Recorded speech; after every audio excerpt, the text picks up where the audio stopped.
We're breaking down the 6 biggest moments in the Watchmen trailer and why they mean more than you think.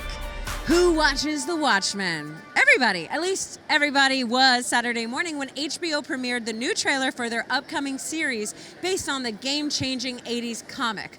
Buzz for the show has been building all Comic-Con long, with San Diego getting plastered in secret QR codes and amazing activations.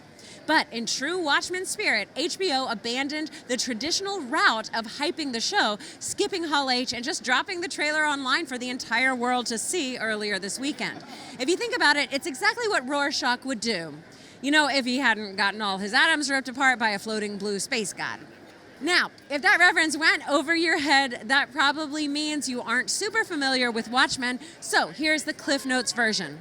Created by writer Alan Moore and artist Dave Gibbons and published by DC Comics from 1986 to 1987, Watchmen is considered one of the greatest graphic novels of all time.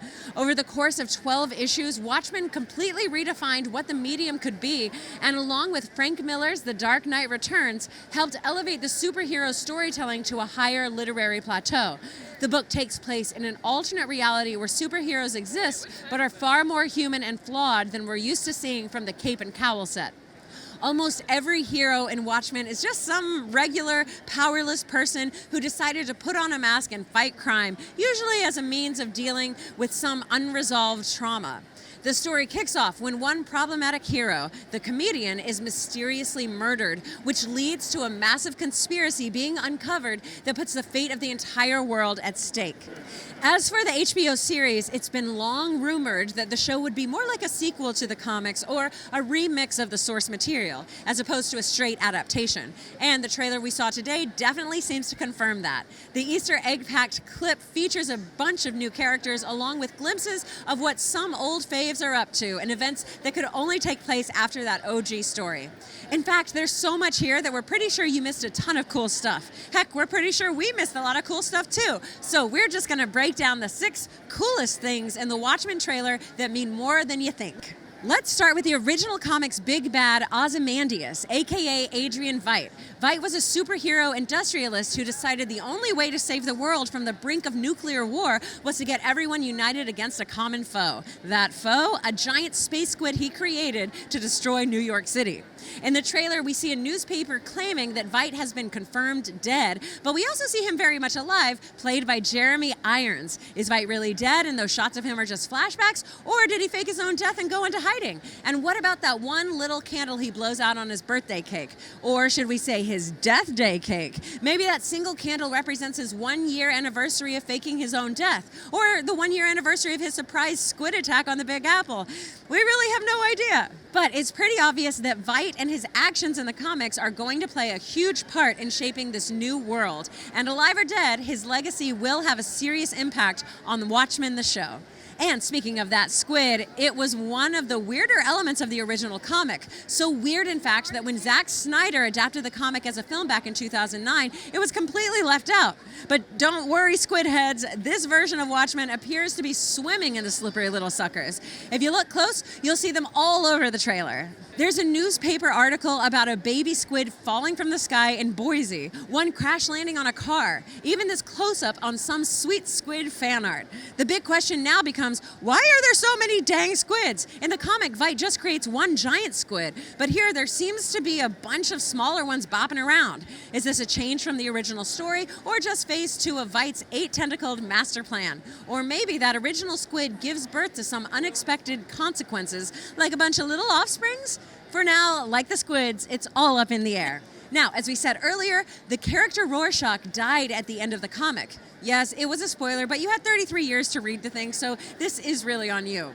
But his influence is still felt all over this trailer. In the books, Rorschach was a Batman-esque vigilante, but way more messed up and way more brutal on his enemies. He's the one who eventually figures out Veidt's squid scheme, and he pays for it with his life when another hero, Dr. Manhattan, decides the world can't know the truth about what happened. More on Dr. Manhattan later, but as for Rorschach, we're not completely convinced that he's gone. The trailer opens with a masked vigilante sitting on the couch, gorging on a can of cold-baked beans, Rorschach's favorite snack in the books. And later on, we're introduced to a new hero named Looking Glass who wears a mirrored hood, a costume that, just like Rorschach's shifting inkblot mask, forces anyone looking at him to actually look inside themselves. Could Looking Glass be Rorschach's new alter ego? Seems unlikely since he did get obliterated by Dr. Manhattan's superpowers, but Manhattan is pretty much a god with the ability to create and destroy life. There's no reason he couldn't have reassembled the shattered Rorschach at some point. Yeah, it's a long shot, but it also seems weird that there would be another dude like Rorschach who just loves going to town on some cold canned beans. So let's not discount the possibility. As for new characters, the Don Johnson's continues as we see Nash Bridges himself, Don Johnson, take on the role of another cop. But this one seems like he may not be as much of a good guy as old Nash. It looks like he's leading a police rebellion against the re-emerging superheroes, but in the process he ends up blurring the line between cops and caped crusaders. So much so that he actually ends up in the cockpit of the Night Owl ship, another hero from the old comic. Does this mean he might secretly be Daniel Dryberg, the Night Owl's alter ego? Considering how poorly he flies that ship, we're guessing probably not. Another new character we got better glimpses of in this trailer is Regina King's Angela Abar. She's seen here kicking all manner of ass, laughing in the face of danger while watching an explosion and trying to find justice in this black and white world. And while we haven't seen Angela in the comics or the 2009 film, her hooded vigilante costume combined with her role as a police officer could be a reference to Hooded Justice, who we see on screen in the television show playing in the beginning of the clip. Either way, we're super excited to see how Regina King takes down bad guys and trades barbs with Jean Smart, who seems to be a little too close to figuring out her secret. You know how you can tell the difference between a masked cop and a vigilante? No. Me neither. Finally, we couldn't close out this story without mentioning Dr. Manhattan. We saw lots of references to him throughout the video, like a papier-mâché bust of him in a crowd and a statue dedicated to his pod. It seems that in this world, there's a sort of reverence towards him. Also, we see news coverage of Dr. Manhattan destroying a building on Mars, as well as the trailer being soundtracked to David Bowie's Life on Mars. Could this be Manhattan's long-awaited return? Judging by the blue hand reaching down to pick up a mask, the answer is probably yes. However, one question remains. Will HBO's Dr. Manhattan hang dong in this version of Watchmen? HBO could not be reached for comment. So there you have it, 6 of the biggest things we spotted in the trailer so far. Obviously, there's so much to dissect when you're dealing with such dense source material as The Watchmen. We'll just have to wait and see how it all shakes out when Watchmen hits the small screen this October. But what did you folks think? Are you on board for this version of The Watchmen? Do you prefer it or The Dark Knight Returns as one of the best comics of the 80s?